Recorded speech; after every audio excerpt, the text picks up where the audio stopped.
सभी दोस्तों का हार्दिक स्वागत है YouTube चैनल इतिहास तरंग में। आज से दोस्तों हम प्रारंभ कर रहे हैं MCQ टेस्ट सीरीज। इस टेस्ट सीरीज में गांधी युग और जन आंदोलन से जुड़े हुए तमाम प्रश्न आपके सामने रखे जाएंगे। पूर्व की भांति इस टेस्ट सीरीज में 15 प्रश्न आपके सामने रखे जाएंगे, जिनका उत्तर आपको कमेंट सेक्शन के माध्यम से हमें पहुंचाना होगा। आपको इस टेस्ट सीरीज के माध्यम से आप अपने ज्ञान का विश्लेषण भी करें, आप अपनी तैयारियों का विश्लेषण भी करें। तो चलिए दोस्तों, चलते हैं MCQ टेस्ट सीरीज नंबर 41 की तरफ। और इस सीरीज में पहला प्रश्न आपके सामने आपकी स्क्रीन पर दिख रहा है। 1920 से 1947 तक के कालखंड को निम्नलिखित में से किस नाम से जाना जाता है? 1920 से 1947 तक के कालखंड को निम्नलिखित में से किस नाम से जाना जाता है? 4 ऑप्शन आपके सामने स्क्रीन पर दिए हुए हैं। क्रांतिकारी युग, गांधीवादी युग, वामपंथी युग, दक्षिणपंथी युग। दूसरे प्रश्न पर चलते हैं।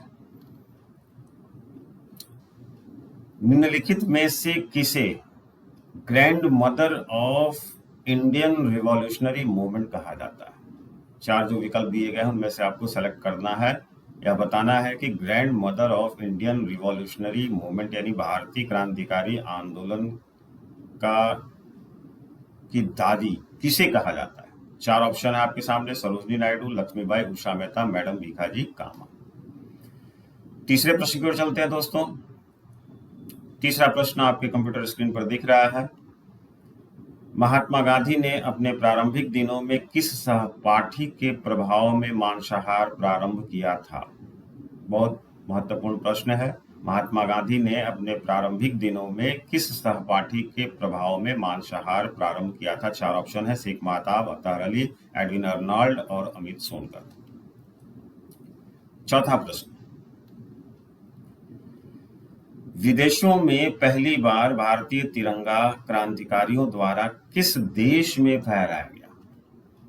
सभी लोग जानते हैं कि मैडम भीखाजी कामा ने दुनिया के बाहर, भारत के बाहर जो है उन्होंने तिरंगा ध्वज, भारतीय तिरंगा ध्वज फहराया था। आपको बताना है कि यह तिरंगा ध्वज कहां फहराया गया। 4 ऑप्शन है। अमेरिका, इंग्लैंड, जर्मनी और जापान। पांचवें प्रश्न की ओर चलते हैं दोस्तों। पांचवा प्रश्न आपके सामने कंप्यूटर स्क्रीन पर है। द लाइट ऑफ एशिया नामक कविता संग्रह किसकी रचना है?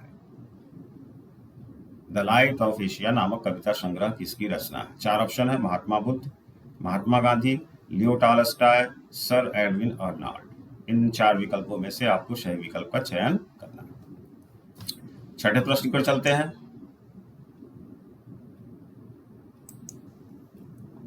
ये रहा आपके कंप्यूटर स्क्रीन पर। महात्मा गांधी ने सर्वोदय नाम से एक पुस्तक की रचना की थी, जो निम्न में से किस पुस्तक का अनुवाद था? महात्मा गांधी की बहुत चर्चित पुस्तक है सर्वोदय। आपको बताना है कि यह पुस्तक, इससे पहले कोई और पुस्तक थी जिसका ये अनुवाद किया गया था सर्वोदय के नाम से। 4 पुस्तकों के ऑप्शन है आपके। Unto the last, Bhagavad Gita, war and peace, सत्य के साथ मेरे प्रिय। नेक्स्ट प्रश्न में चलते हैं। 7वां प्रश्न आपके कंप्यूटर स्क्रीन पर। निम्नलिखित में से कौन अनुसूयन समिति के संस्थापक सदस्य थे? 4 ऑप्शन है। मदन लाल ढींगरा, राम प्रसाद बिस्मिल, टी मित्रा और भगत सिंह। इन 4 विकल्पों में से एक सही विकल्प का चयन आपको करना है। 8वां प्रश्न आपके कंप्यूटर स्क्रीन पर दिख रहा है। एक व्यापारी दादा अब्दुल्ला का मुकदमा लड़ने हेतु गांधी जी सर्वप्रथम दक्षिण अफ्रीका के किस शहर पहुंचे थे? ये तो सभी जानते हैं कि दादा अब्दुल्ला के मुकदमा लड़ने के लिए वो दक्षिण अफ्रीका गए। आपको बताना है कि वे किस शहर पहुंचे थे। प्रिटोरिया, डरबन, जोहान्सबर्ग और नटाल। इन 4 विकल्पों में से एक सही विकल्प का चयन आपको करना है। 9वां प्रश्न आपके कंप्यूटर स्क्रीन पर रहा। महात्मा गांधी ने दक्षिण अफ्रीका में नटाल भारतीय कांग्रेस की स्थापना किस वर्ष की थी?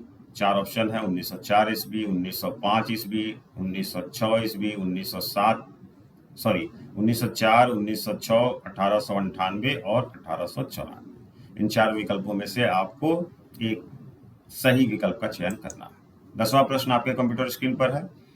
निम्नलिखित में से किसने लंदन में कर्जन वायली की हत्या की थी?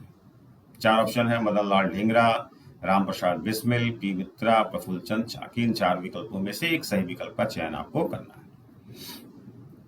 नेक्स्ट प्रश्न में चलते हैं। प्रश्न नंबर 11, महात्मा गांधी की पुस्तक हिंद स्वराज का मूल विषय क्या था? आप सभी जानते हैं कि हिंद स्वराज बहुत पॉपुलर पुस्तक है महात्मा गांधी की। आपको बताना है कि हिंद स्वराज नाम की इस पुस्तक का मूल विषय बिंदु क्या था।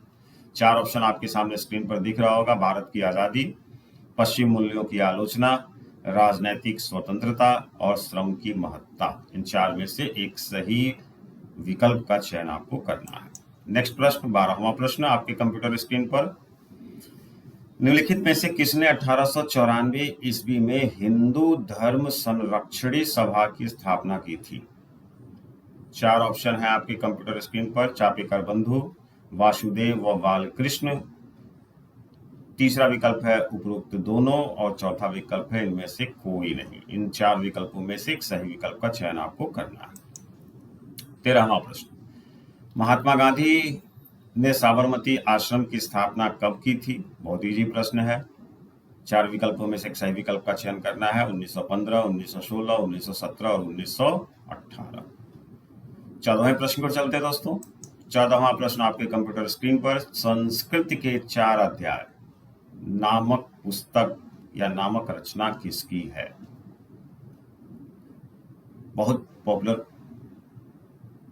रचना मानी जाती है। आपको बताना है कि संस्कृत के 4 अध्याय नामक यह रचना किसकी है? सुभद्रा कुमारी चौहान, महात्मा गांधी, रविन्द्रनाथ टैगोर और रामधारी सिंह दिनकर।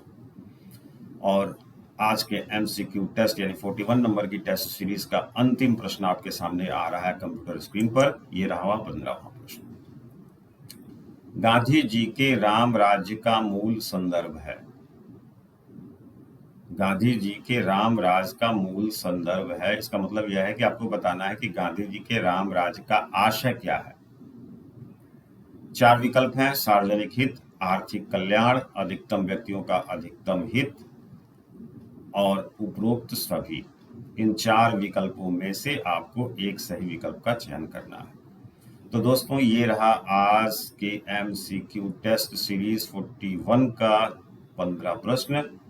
उम्मीद है पूर्व की भांति आप इन 15 प्रश्नों के उत्तर कमेंट सेक्शन के माध्यम से हम तक पहुंचाएंगे और फिर अगली बार हम एक अंतराल के पश्चात आपके सामने फिर 15 प्रश्न लेकर हाजिर होंगे। MCQ टेस्ट सीरीज नंबर 42, जिसमें 15 सवाल आपके सामने रखे जाएंगे।